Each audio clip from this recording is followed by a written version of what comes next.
Welcome friends. இன்றைக்கி நம்ம சுவையான வடகறி எப்படி செய்கிறதுன்னு இந்த வீடியோவில் பார்க்கலாம். இந்த வீடியோ உங்களுக்கு பிடிச்சிருந்தா எங்கள் சேனலை மறக்காமல் சப்ஸ்கிரைப் பண்ணுங்கள். பக்கத்தில் இருக்க பெல் பட்டனையும் ப்ரெஸ் பண்ணுங்கள். ஒரு மிக்சி ஜாரில் எடுத்துக்கணும். 100 கிராம் அளவு கடலைப்பருப்பு நான் 12 மணி நேரத்துக்கு ஊற வச்சு எடுத்திருக்கேன். இப்போ ஒரு மிக்சி ஜாரில் நம்ம ஊற வச்சு எடுத்து வச்சுருக்க கடலைப்பருப்பை சேர்க்கணும். இதோடு 2 டீஸ்பூன் அளவு சோம்பு சேர்க்கணும். சேர்த்து தண்ணி விடாமல் அரைச்சி எடுத்துக்கணும்.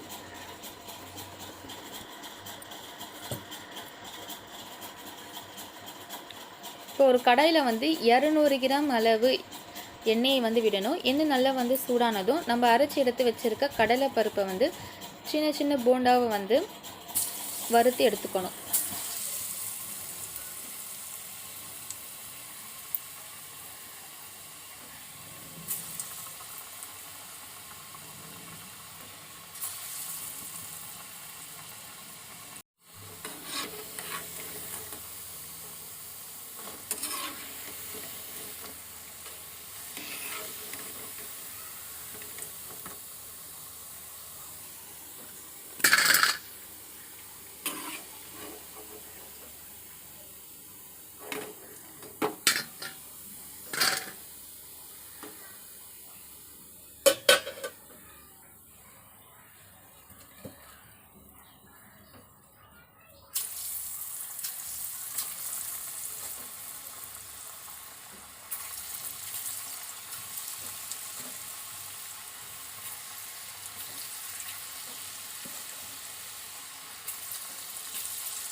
இப்போ நம்ம எல்லா கடலை மாவும் போண்டாவும் வறுத்து எடுத்தாச்சு.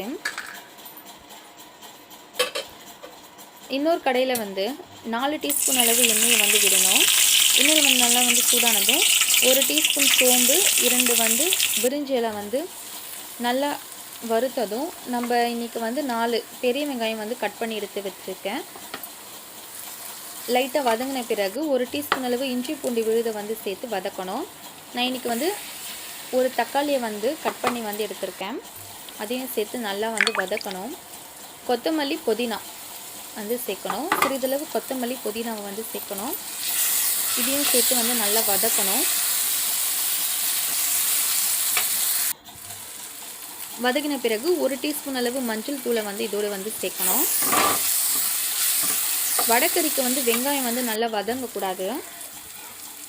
1 டீஸ்பூன் அளவு மிளகாய் தூள் நல்லா வதக்குங்க.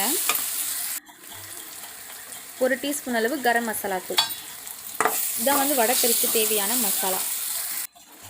நான் இன்றைக்கி 3 டம்ளர் அளவு தண்ணீரை இதோடு சேர்க்கணும்.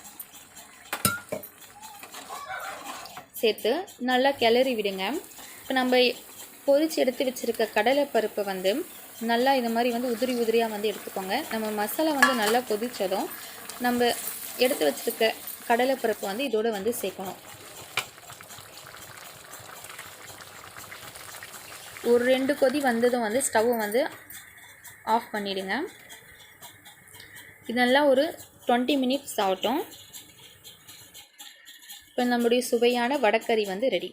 இட்லி தோசைக்கு நல்ல காம்பினேஷனாக இருக்கும். Thank you friends. நெக்ஸ்ட் வீடியோவில் பார்க்கலாம்.